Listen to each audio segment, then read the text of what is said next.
Hello everyone and welcome back to Mat Cap Finance. आज हम करने वाले हैं आईओसी का शेयर एनालिसिस। आईओसी आपको पता ही होगा, इंडियन ऑयल कॉरपोरेशन। पहले एक बात बता दो, ये वीडियो मैं एक्चुअली कल डालने वाला था। डालने वाला क्या था, एक्चुअली डाल चुका था, पता नहीं क्या टेक्निकल ग्लिच आ गया। अपलोड के पहले सब कुछ सही था, लेकिन अपलोडिंग के बाद इसमें वॉइस ही नहीं आया। तो ये यूट्यूब का ग्लिच था या भाई मेरे तरफ से कुछ ग्लिच हुआ था, ये चीज़ मुझे नहीं पता। दैट्स वाई ये वीडियो मुझे फिर से रीशूट करके फिर से अपलोड करना पड़ रहा है, तो सॉरी फॉर द डिले। तो सीधा चलते हैं भाई एनालिसिस के ऊपर। पहले ही बहुत ज़्यादा टाइम हम गवा चुके हैं। बात करूँ आईओसी को लेकर, तो इंडियन ऑयल कॉर्पोरेशन आपको पता है 84 रुपीज़ पे ट्रेड कर रहा था फ्राइडे के दिन। 1 रुपीज़ डाउन था, ऑलमोस्ट 1 रुपीज़ के आसपास डाउन था। परसेंटेज में देखोगे वैल्यू को तो 1.17% नेगेटिव था। वही अगर मैं यहाँ पे मार्केट कैप की बात करूँ तो 79,643 करोड़ का मार्केट कैप है। अच्छा खासा मार्केट कैप है। इंडस्ट्री पी चल रहा है 37.56 का। इसका पी चल रहा है 15.05 का। अब यहाँ पे एक चीज़ समझने वाली ये है कि भाई स्टॉक इंडस्ट्री पी से कंपेयर करते हैं हम लोग, तो भाई यहाँ पे इंडस्ट्री पी से तो काफ़ी सस्ता है, ऑलमोस्ट हाफ प्राइस पे मिल रहा है। ओके, पहली चीज़ ये समझ लो कि आधे प्राइस पे मिल रहा है इंडस्ट्री पी के मुकाबले, नॉट उसके खुद के वैल्यूएशन के मुकाबले। तो यहाँ पे ये चीज़ सबसे ज़्यादा देखने वाली है। इंडस्ट्री से सस्ता है, लेकिन अगर उसकी खुद की बैलेंस शीट देखोगे इंडियन ऑयल की, तो भाई जिस क्वालिटी का स्टॉक है उस हिसाब से काफ़ी महंगा है। ये चीज़ समझो, इंडस्ट्री से सस्ता है, लेकिन उसकी जो खुद की बैलेंस शीट है, खुद की जो कह सकते हो आप फाइनेंशियल परफॉर्मेंस है, इसके फाइनेंशियल्स भी काफ़ी वीक है। तो उस हिसाब से काफ़ी महंगा स्टॉक है। महंगा इसलिए कि भाई अफोर्ड नहीं कर सकते, इसका प्राइस एक्चुअली कुछ और होना चाहिए था, है कुछ और। बात करूँ यहाँ पे अगर डिलीवरेबल्स की, तो ऑलमोस्ट 20.71% के इसके डिलीवरेबल्स है। और मेरे हिसाब से, मैं अगर आपको जैसे मैंने कहा कहीं और इसका प्राइस होना चाहिए था। अगर ये 60 रुपीज़ के आसपास होता तो भाई काफ़ी फेयर वैल्यूएशन होता था। बट अभी 84 चल रहा है, तो इट्स ओके, ऐसा कुछ नहीं है। स्टॉक काफ़ी महंगा है वैसे, अगर उसके खुद के वैल्यूएशन क्वालिटी ऑफ स्टॉक को अगर यहाँ पे अगर देखा जाए तो काफ़ी महंगा स्टॉक है। अगर मैं फाइनेंशियल ट्रेंड की बात करूँ यहाँ पे, तो फ्रॉम 17 टू 19 यहाँ पे तीनों साल में काफ़ी अच्छी ग्रोथ दिखी है फाइनेंशियल्स में। रेवेन्यू एवरी ईयर बढ़ता ही चला गया है यहाँ पे। लेकिन मेन चीज़ ये आती है फ्रॉम 19 टू 20 ऑलमोस्ट यहाँ पे देख सकते हो आप 0.5 लैक्स, क्लोज टू 0.5 लैक्स का यहाँ पे रेवेन्यू में गिरावट देखने मिली है। तो एक चीज़ समझने वाली कि भाई कंटिन्यूस स्टेडीली ग्रोथ करता था, या समझ लो 19 और 20 में यहाँ पे कंसोलिडेट भी करता है, ऑलमोस्ट सेम आता था, क्लोज फ्लैट भी रहता था तो भी चल जाता था, लेकिन नेगेटिव आया, कम चला गया। ओके, यहाँ तक तो रेवेन्यू की सारी बातें थी। लेकिन अगर मैं बात करूँ यहाँ पे प्रॉफिट और लॉस की, तो लॉस आप देखोगे तो पिछले 17 टू 19 ऑलमोस्ट फ्लैट है, इतने ज़्यादा अप्स एंड डाउन्स नहीं है, ठीक ठाक चल रहा है। 0.2 का ही अप्स एंड डाउन्स यहाँ पे निकल के आता है। लेकिन फ्रॉम 19 टू 20 यहाँ पे ऑलमोस्ट इसका पूरा प्रॉफिट खत्म हो गया। समझ लो कि प्रॉफिटेबिलिटी पूरी तरीके से खत्म हो गई, प्लस ये लॉस में भी चला गया। तो अब अगर यहाँ पे आप डिफरेंस देखोगे फ्रॉम 0.17 लैक्स प्रॉफिट से 0.01 लाख का लॉस, तो अब अगर ये गैप देखोगे तो 0.18 लैक्स का गैप निकल के आता है ऑलमोस्ट। तो यहाँ पे ये चीज़ समझने वाली है कि भाई 3 साल कंसोलिडेशन में चल रहा था। ओके, यहाँ पे रेवेन्यू में ज़रा सा फॉल है। ओके, ज़्यादा भी, इतना ज़्यादा भी फॉल नहीं है कि ऑलमोस्ट 1 लाख करोड़ चले गया, 2 लाख करोड़ चले गया। एक माइनर सा फॉल था, 0.5 लैक्स का फॉल था।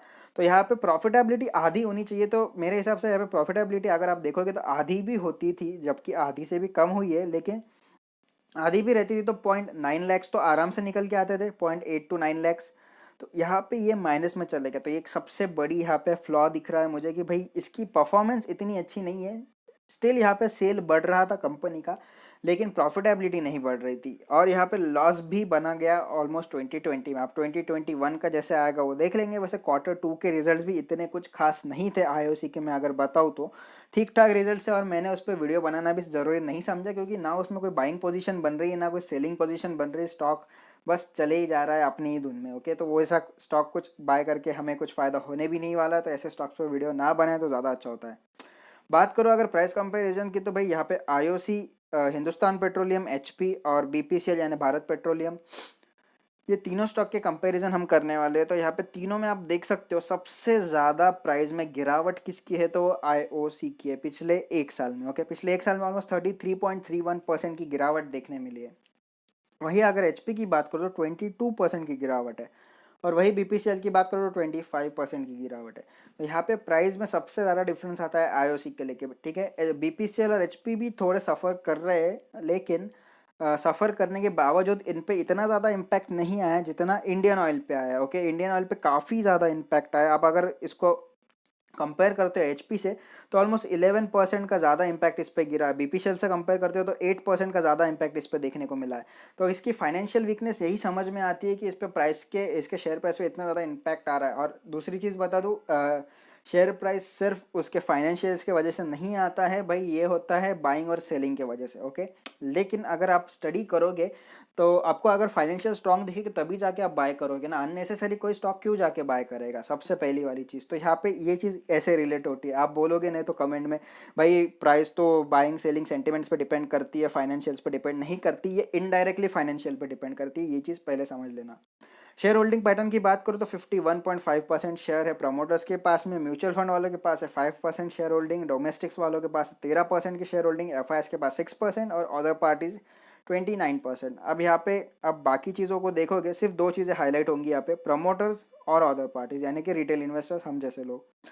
यहाँ पे बात ये निकल के आती है कि इसमें एफआईएस का इंटरेस्ट ही नहीं है ज़्यादा बाइंग करने में। म्यूचुअल फंड वाला 5% है, इतना ज़्यादा भी नहीं है। आप बाकी स्टॉक को देखोगे 22% 25% के यहाँ पे शेयर होल्डिंग निकल के आती है, लेकिन म्यूचुअल फंड का भी सिर्फ 5% शेयर होल्डिंग है, एफआईएस का 6%। तो यहाँ पे एक चीज़ समझने वाली कि वे लोगों का इंटरेस्ट नहीं है, जो बड़ी बड़ी फंड मैनेजर्स है, बड़े बड़े इंस्टीट्यूशनल है, इनका इतना ज़्यादा इंटरेस्ट नहीं है इसको बाय करने में। इसलिए प्रमोटर्स के बाद सबसे ज़्यादा शेयर होल्डिंग आती है अदर पार्टीज, यानी कि कह सकते हो आप रिटेल इन्वेस्टर्स, हम जैसे लोग, जो कि जिसमें से ज़्यादातर लोगों को नॉलेज नहीं होता, वो बस सेंटिमेंट्स पे ही बाय करते हैं, न्यूज़ बेस्ड बाय कर लेते हैं। ओके, बात करूँ यहाँ पे अगर मैं रिटर्न्स के बारे में, अगर तो यहाँ पे रिटर्न्स आप देख सकते हो पिछले एक वीक में 0.29% नेगेटिव था, सेक्टर 1% पॉजिटिव था और निफ्टी 0.85% पॉजिटिव था। वही एक मंथ के रिटर्न्स की बात करूँ तो ऑलमोस्ट 8.32% पॉजिटिव रिटर्न्स दिखाए गए हैं यहाँ से। और आप देखोगे सेक्टर में तो 2% की नेगेटिविटी थी और निफ्टी 9% पॉजिटिव था। वही एक साल के रिटर्न्स की बात करूँ तो 35% नेगेटिव था, सेक्टर 4% पॉजिटिव था और निफ्टी 7% पॉजिटिव था। 3 साल के रिटर्न्स की बात करूँ यहाँ पे तो 56% फॉल देखने मिला। ऑलमोस्ट आपका जो 3 साल में देखोगे आप 1 लाख डाला होगा तो ऑलमोस्ट 44,000 ही बचा होगा, 56% गिर चुका है। सेक्टर 21% के रिटर्न्स दे रहा है और निफ्टी 24 के। तो आप अगर इन दोनों को कंपेयर करते हो, निफ्टी को भी और सेक्टर को भी, तो यहाँ पे बहुत बड़ा फॉल देखने मिल रहा है। ओके, बात करूँ अगर चार्ट की, तो भाई मैंने ये वीडियो स्पेशली क्यों बनाया तो बताता हूँ। मुझे बहुत सारे लोगों ने, बहुत सारे मतलब जिन लोगों ने बाय किया, स्पेशली नॉट बहुत सारे, लेकिन जिन लोगों ने स्पेशली बाय किया उन लोगों ने कहा है भाई इसको हमने बाय किया है 85 पे, 86 पे, 87 पे, तो भाई ये 100 कब जाएगा। भाई ये 100 जाने ही नहीं वाला, सबसे पहली चीज़ ये 100 जाने ही नहीं वाला है। तो मुझे इसलिए ये वीडियो बनाना पड़ा। बहुत लोगों ने इसको गलत प्राइसिंग पे ख़रीद लिया है और बहुत लोग शायद इसको खरीदने का सोच भी रहे होंगे। तो इस वजह से मैं ये वीडियो बना रहा हूँ कि भाई इनको ये समझ में आ जाएगी इस स्टॉक में अपसाइड पोटेंशियल इतनी ज़्यादा नहीं है। ओके, बात करूँ मंथली सेंटीमेंट्स की तो देख सकते हो फ्रॉम 2017 जून टू 2020 जून कह लो या फिर नवंबर कह लो, इतना बड़ा फॉल है। फ्रॉम 225 से लेके तो सीधा आप 70 रुपये पे आ गया था ये स्टॉक। तो इतना बड़ा फॉल देखने मिला है। क्यों? कोरोना नहीं, कोरोना 17 में तो था ही नहीं। ओके, तो यहाँ पे कंपनी की परफॉर्मेंस अच्छी नहीं है, इस वजह से लोगों का इसमें इंटरेस्ट नहीं है। लेकिन जिन लोगों को नॉलेज नहीं होता वो स्टिल बाय करके बैठ जाते हैं और फिर लॉस करवा लेते हैं। अगर बात करूँ इसके लास्ट वीक के परफॉर्मेंस की, क्लियरली दिख रहा है एक बेयरिश सिग्नल है ये। इसको थोड़ा सा जूम कर लेता हूँ, आपको शायद दिखाई ना दे रहा हो, ट्राई करो यार थोड़ा सा वीडियो को हाई रेजोल्यूशन में देखा करो। बात करो यहाँ पे तो एक बेयरिश सेंटीमेंट दिख रहा है। ये एक पिन बार नहीं, या कह सकते हो इन्वर्टेड हैमर नहीं है, क्योंकि इसकी बॉडी जो है, इसकी इसकी जो विक है बॉडी से डबल होनी चाहिए। लेकिन ये एक बेयरिश सेंटीमेंट दिखाने वाला कैंडल है। ओके, यहाँ पे देख सकते हो बायर्स से ज़्यादा सेलर्स अग्रेसिव है। और यही बात करूँ अगर मैं बाइंग और सेलिंग को लेकर, तो आपको क्लियरली समझ में आता होगा कि भाई ये जो लेवल है 95 का, ये कितना स्ट्रॉन्ग रेजिस्टेंस है। ये इसको टच करके सीधा फॉल डाउन हो जाता है, ये चीज़ समझो। तो जो लोगों ने इसको ये सोच के लिया कि भाई 100 जाएगा, ये 95 से ऊपर जाने की पोटेंशियल एज ऑफ नाउ नहीं रखता है। हाँ, अगर आप लॉन्ग टर्म देखते हो तो 4-5 साल बाद शायद चला जाए, लेकिन एज ऑफ नाउ मुझे ऑन चार्ट ऐसा कुछ नहीं दिख रहा है। बात करूँ अगर डेली चार्ट को लेके मैं यहाँ पे, तो डेली चार्ट में आपको इजीली समझ में आ जाएगा मैं क्या कहने की कोशिश कर रहा हूँ। डेली चार्ट में आप देखोगे तो आपको, जैसे मैंने कहा, 95 का एक स्ट्रॉन्ग रेजिस्टेंस दिख रहा है और ये 70 का एक स्ट्रॉन्ग सपोर्ट दिख रहा है। ओके, 70 के बाद यहाँ से एक ट्रेंड लाइन अगर आप ड्रॉ करोगे तो कुछ इस तरीके की आपकी ट्रेंड लाइन आ जाएगी। एक चीज़ बता दूँ यहाँ पे कि थोड़ा सा जूम कर लेता हूँ। ओके, तो यहाँ पे कंसोलिडेशन में, ओके, स्टॉक कंसोलिडेशन में स्टॉक चल रहा है। कुछ इस तरीके के नीचे के साइड सपोर्ट ले रहा है और ऊपर के साइड भी इस तरीके का ले रहा है। अब अगर देखोगे तो 88 का ये रेजिस्टेंस ले रहा है, क्लोज टू 88 रुपीज़, और नीचे 83 का ये ले रहा है सपोर्ट। ओके, तो यही 5 रुपये के बीच में ही जो है इंडियन ऑयल घूमता जा रहा है। थोड़ा सा इसमें हम जूम कर लेंगे तो आपको समझ में आ जाएगा।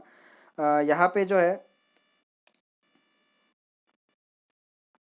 20 डेज की जो मूविंग एवरेज है, उसने 100 डेज की मूविंग एवरेज को कट करके एक फ्रेश क्रॉस ओवर दिया है। लेकिन क्रॉस ओवर जो दिया है वो इतना ज़्यादा बुलिश नहीं, ऑलमोस्ट फ्लैट क्रॉस ओवर है। आप देखोगे तो कुछ इस तरीके का चल रहा है और ये इस तरीके का कुछ फ्लैट क्रॉस ओवर है। ऐसा नहीं कह सकते कि यहाँ से कब टर्न मार लेगा, बोल नहीं सकते। ओके, क्रॉस ओवर मेरे हिसाब से तो भी एटलीस्ट इतना तो होना ही चाहिए कि यहाँ पे गैप अच्छा खासा हो। अगर इन इन चीज़ों के बारे में आपको आइडिया नहीं है किस तरीके से मूविंग एवरेज को देखा जाता है, आई बटन पे लिंक है, देख लो, समझ में आ जाएगा। तो मैं बता रहा था भाई यहाँ पे प्राइस मोमेंट को लेके, तो जब तक ये 88 के ऊपर नहीं जाता भाई इसमें बाइंग की पोजीशन ही नहीं बन रही है। तो लोग क्यों पता नहीं बाय करते जा रहे हैं इसको। अगर आपने बाय किया है तो भाई एग्जिट करो। क्यों? क्योंकि ये ऑलरेडी सपोर्ट के आसपास ट्रेड कर रहा है। अगर ये सपोर्ट टूट जाता है तो भाई नेक्स्ट सपोर्ट कहाँ पे आता है इसका? नेक्स्ट सपोर्ट आता है ऑलमोस्ट 80 रुपीज़ के आसपास। उसके बाद कहाँ आता है भाई? आता है ऑलमोस्ट 70-75 के आसपास में। तो अपसाइड मूवमेंट इतनी ज़्यादा नहीं है जितनी डाउन साइड है। और ऑलरेडी ये यहाँ पे भी 2 बार रेजिस्टेंस ले चुका है और नीचे के साइड 3 बार सपोर्ट जो है ले चुका है। तो भाई यहाँ से डाउन साइड रिस्क मुझे काफ़ी ज़्यादा दिख रहा है एज ऑफ नाउ, ऊपर के साइड से आप अगर कंपेयर करते हो तो। वही मैं आरएसआई की बात करूँ, एक चीज़ पहले बता दूं, मैं इंडिकेटर्स बेस्ड ट्रेडिंग नहीं करता, मैं प्योरली प्राइस एक्शन को यहाँ पे यूज़ करता हूँ। लेकिन फिर भी इंडिकेटर कंफर्मेशन के लिए देता हूँ। तो आप कुछ लोगों को नहीं पता होगा भाई इंडिकेटर्स के बारे में भी उनको जानना है तो बता दूँ। यहाँ पे ये एक ट्रेंड लाइन निकालता हूँ। अगर मैं आरएसआई की, थोड़ी सी अच्छे से निकालना पड़ता है, लोगों को शायद प्रेजेंटेशन पसंद ना आए, तो बात करो यहाँ पे आरएसआई की, तो देख सकते हैं आप कुछ इस तरीके की ट्रेंड लाइन थी। यहाँ पे आरएसआई की ट्रेंड लाइन हो चुकी है ब्रेक। कुछ लोगों को पता नहीं है कि ट्रेंड लाइन सिर्फ स्टॉक्स पे ही काम नहीं करती, इंडिकेटर पे भी ट्रेंड लाइन काम करती है। इस चीज़ को ज़रूर ध्यान में रखना।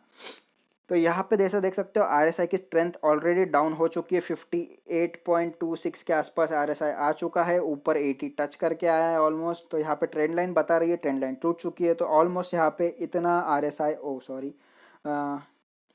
ओके, इतना आरएसआई तो यहाँ पे देखने को मिलेगा ही। ऑलमोस्ट 50 के नीचे तो आरएसआई जाएगा ही जाएगा। ओके, और इसके भी बहुत नीचे जा सकता है। लेकिन यहाँ पे अगर एमएससीडी की बात करूँ, एमएससीडी थोड़ा सा लैगिंग इंडिकेटर है, आपको पता ही होगा, नहीं पता तो देख लो, आई बटन पे लिंक मिल जाएगा। अदरवाइज आपको वीडियो के एंड में भी इसका लिंक मिल जाएगा, डिस्क्रिप्शन में मिल जाएगा। तो अगर बात करो एमएससीडी की, तो एमएससीडी में अभी तक क्रॉस ओवर हुआ नहीं है, थोड़ा सा लैगिंग इंडिकेटर है। तो होने वाले आने वाले 2-3 ट्रेडिंग सेशन में आपको ये क्रॉस ओवर श्योरली श्योरली देखने को मिल ही जाएगा, बेरिश क्रॉस ओवर। तो मेरे हिसाब से भाई प्राइस यहाँ पे नीचे ही आएगा। तो बाइंग मत करो यार। जिन लोगों ने बाइंग किया, ट्राई करो अच्छे से अच्छे लेवल पे कट ऑफ करने की। हाँ, अगर जिन लोगों ने लिया है 70 पे, तो भाई होल्ड करने का रिस्क आप ले भी सकते हो क्योंकि आपने 70 रुपये पे लिया है। अदरवाइज जिन लोगों ने 85 या 85 से ऊपर के लेवल पे लिया है, भाई थोड़ा सा रिस्की है आपके लिए। अगर स्टिल आपको बने रहना है, दैट्स योर कॉल। लेकिन मेरे हिसाब से भाई इस स्टॉक को अगर आप ना ही लो तो बेटर रहेगा, बाकी आपकी मर्जी है। तो भाई बस आज के लिए इतना ही। वीडियो पसंद आया होगा तो लाइक और शेयर करना बिल्कुल भी मत भूलना। चैनल पर नए हो तो भाई सब्सक्राइब बटन दबा दो यार, और बेल आइकन भी दबाना, ताकि जब भी मैं वीडियो डालूँ टाइम टू टाइम आपको उसका अपडेट जो है वो मिल जाए। तो बस thank you and happy trading.